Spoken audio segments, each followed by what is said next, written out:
What's up everyone? Welcome back to the channel. Today I wanted to show you, I noticed it's been a while since I've talked to you about what's going on in my off season. So in 2021, I had a great season, but there were some things that I needed some improvement on. So I took notes during the year and I've been working on those going into the 2022 season. We got about a month until the season starts. So I wanted to come out to a local course near me and show you guys what I've been working on.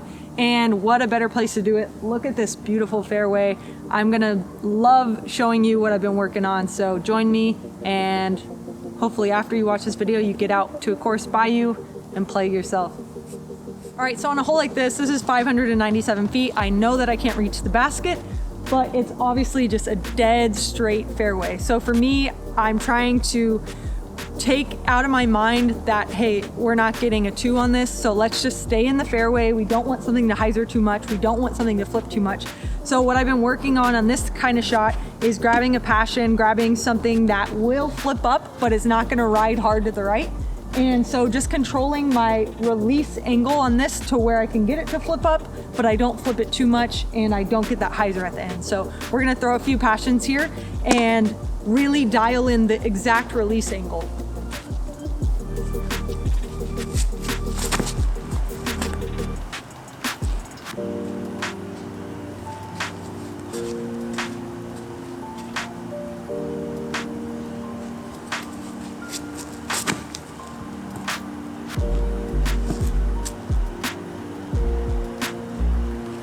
That pink one's been flying so good for me. This was the one that I was throwing most of last year. It's got kind of dented, so you'll see it's gonna flip a little bit more than that one.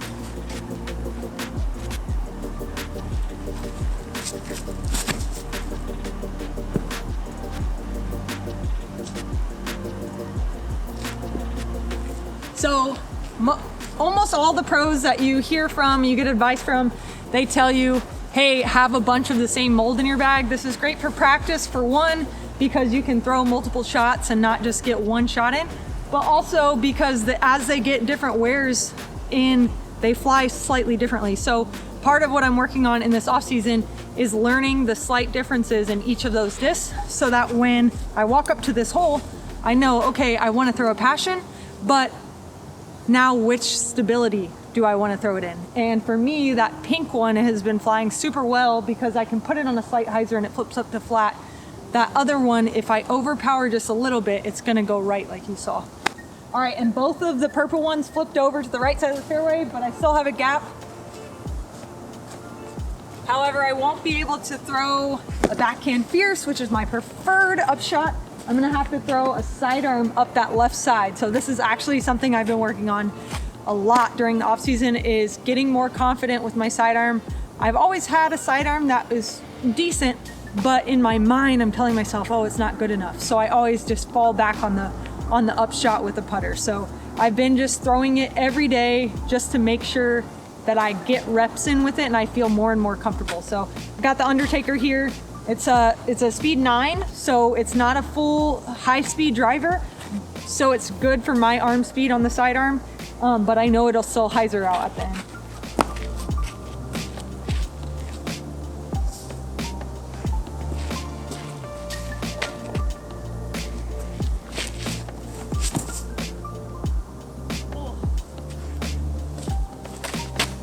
Not the best. Not the best. That one, I kind of came over on it, so I've got to remember, come up like this with my wrist instead of this. So here we go.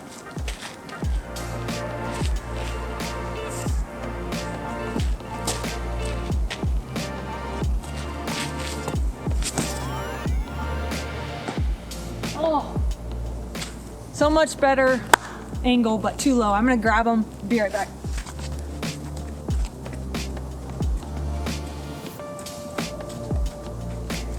All right, this is another tip. I'm out of breath. This is another tip, not about throwing necessarily, but finding the right course to practice on. A course that has variety, a course that's tight, but also has some open lines, and also a course that's less populated. I wouldn't be able to run and get those discs and come back if this was the most popular course in my area. So driving a little outside the city, driving to a course that you know you don't see that many people at, or going at a time when people are at work, this is a great tip just because it allows you to take your practice a little bit more seriously.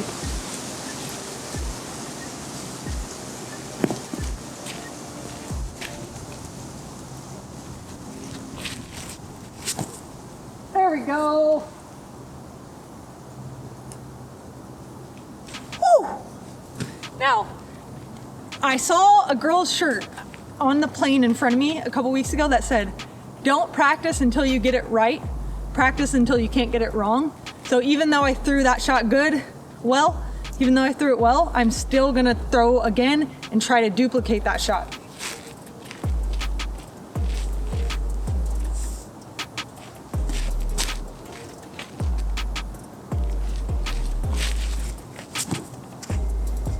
Ooh, close enough. It was the right angle. Don't be so hard on yourself all the time too. Focus on the things you got right. Moving on.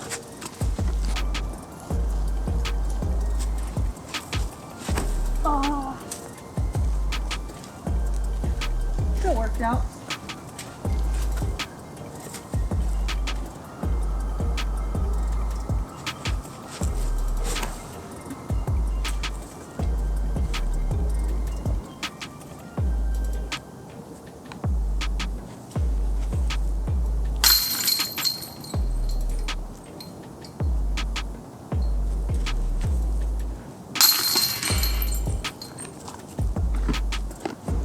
All right, so on this hole, I actually chose to come to the short pad. This is another thing I would suggest just in practicing tips is don't be tied down when your friend's like, "Hey, what do you want to play? Short pad, long pad?"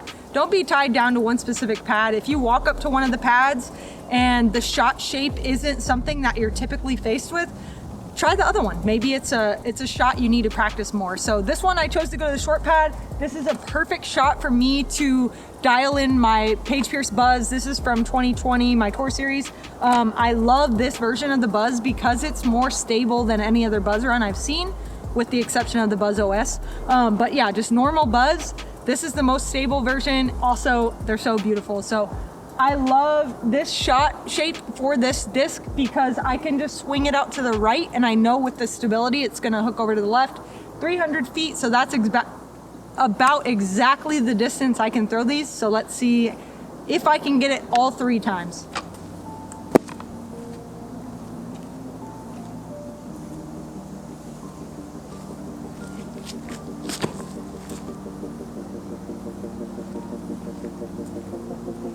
Ooh.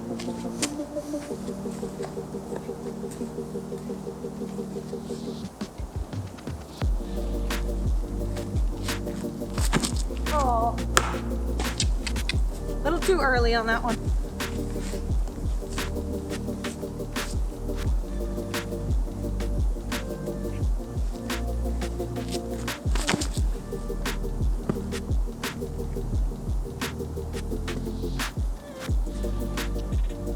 Love it. 2 for 3, not so bad.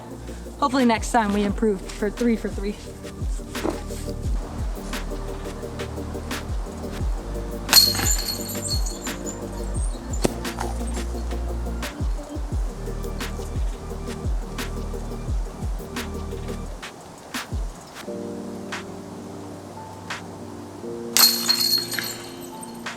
All right, so on this hole, I typically would throw a Buzz, but this shot is 370 feet, not 300 feet, which I just told you guys is my typical Buzz distance.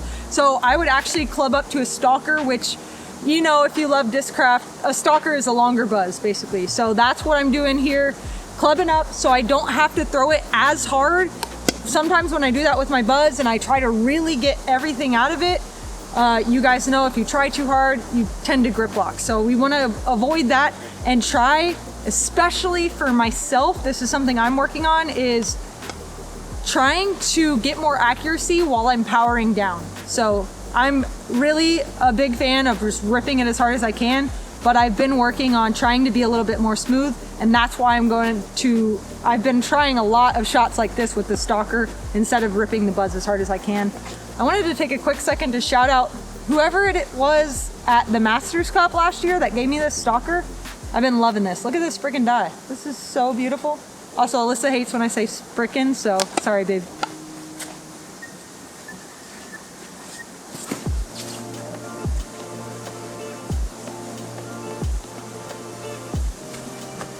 Also, with it being a stalker, I'm gonna get a little bit more ground play. So if I do end up throwing it too short, I power down a little too much, I'm still gonna get that skip that a buzz wouldn't get. So that's another benefit.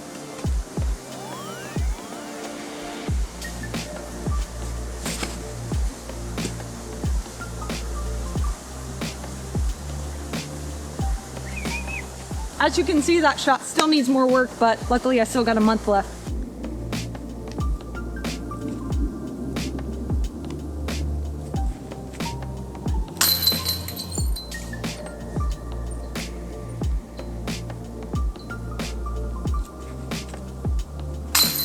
Oh.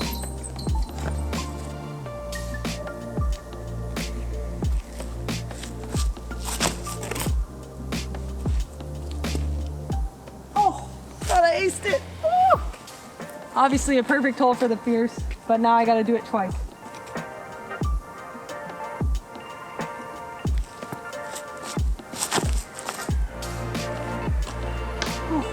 A little bit too much turn on that one. I love the Fierce. It's actually probably my favorite disc to throw. I throw it in 2 different plastics. That one was the crystal plastic. I grabbed those because I like throwing that on a slight ante. The ESP is more of a straight shot. I wouldn't throw this in the tournament, but this is good, just gap hitting skills. So I'm actually gonna go for this tiny, tiny little gap with these.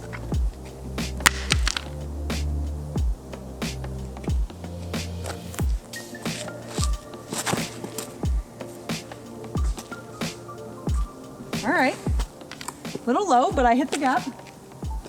And you guys notice I'm kind of slowing my feet down.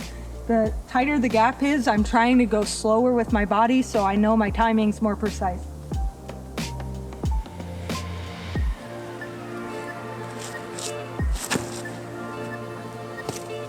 I hit it both times. I feel pretty good about that.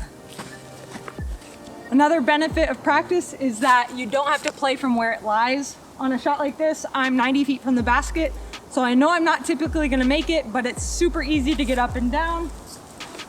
So I kind of just pitch my disc up somewhere else. And I guess I haven't talked about putting tips until this moment, but what I've been doing is moving my disc to a spot that I'm actually gonna putt from. From here in a tournament, I would just lay up. So I'm moving my up shot up closer to where I'm still getting good putting reps on every hole, no matter if I park it or if I come up way short. I'm practicing from 20 to 50 feet in that range.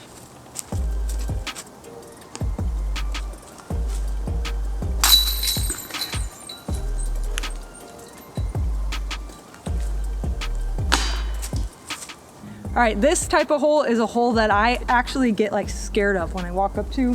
We got some trees early on the left side and we have a tight tunnel down yonder. So this is a shot where I'm thinking, okay, do I want to throw a flippy mid-range on a hyzer and let it flip up and ride flat?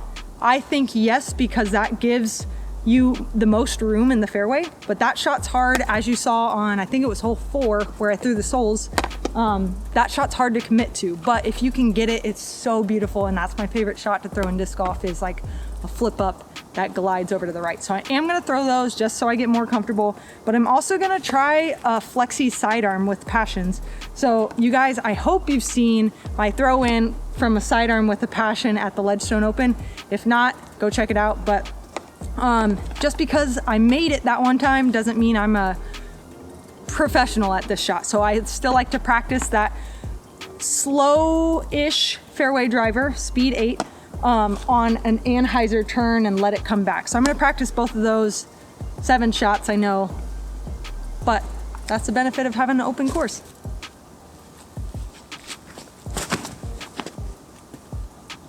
Woo! That was ideal. That was beautiful.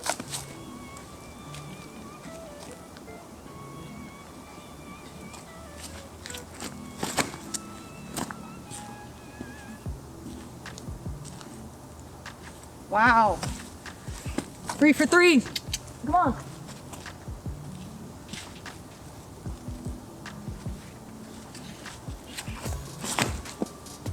Oh. That one came out a little bit late. I got too excited maybe. All right. sidearms. So you guys remember, this is my flippiest one, so I have to be a little bit more gentle on this one. I'm gonna start with this one and go. This is another thing that I think about is the stability order of these. Least stable, medium stable, pretty stable, and this one, the glow, is the most stable. So I'm gonna throw it in that order so I can just slightly change my wrist on those angles.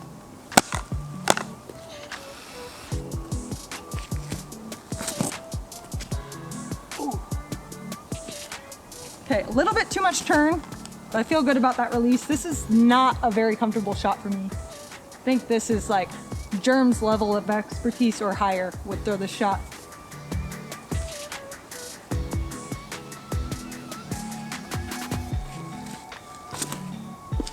Oh, same thing. All right, that's okay because these two are the more overstable, so these should work a little bit better.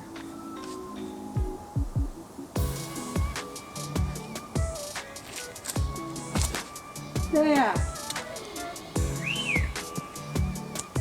There we go. All right, one more.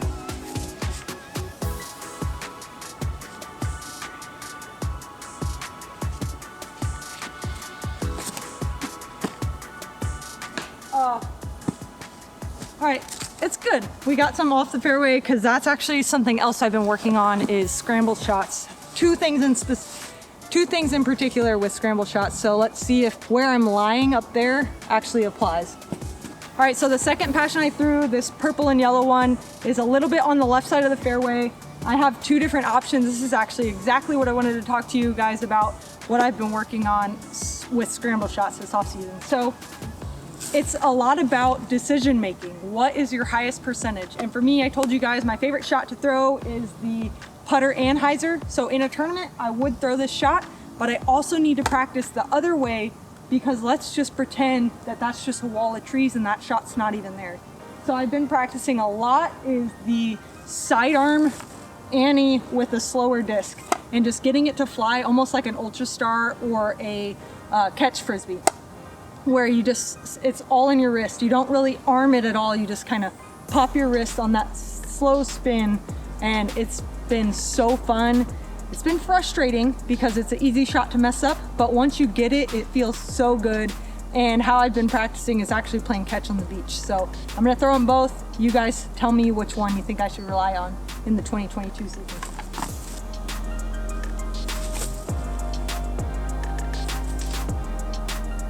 Woo.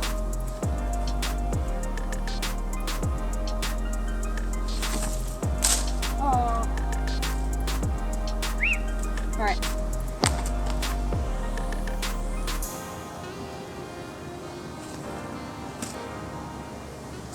Like I said, it's easy to mess up. That one came a little bit too down, so I need to focus on going higher and letting that spin really pull me towards the basket.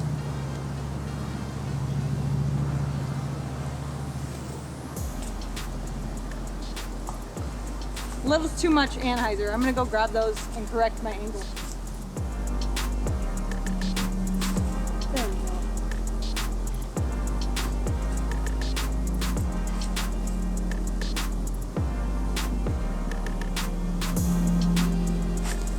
There we go. So fulfilling when it works. So just because I was saying on the last hole that I pick up my disc and move them closer, I don't always do that, only when I'm in the range of like 70 to 100 feet. Because that range, I know I'm not gonna make it, but I know it's an easy approach.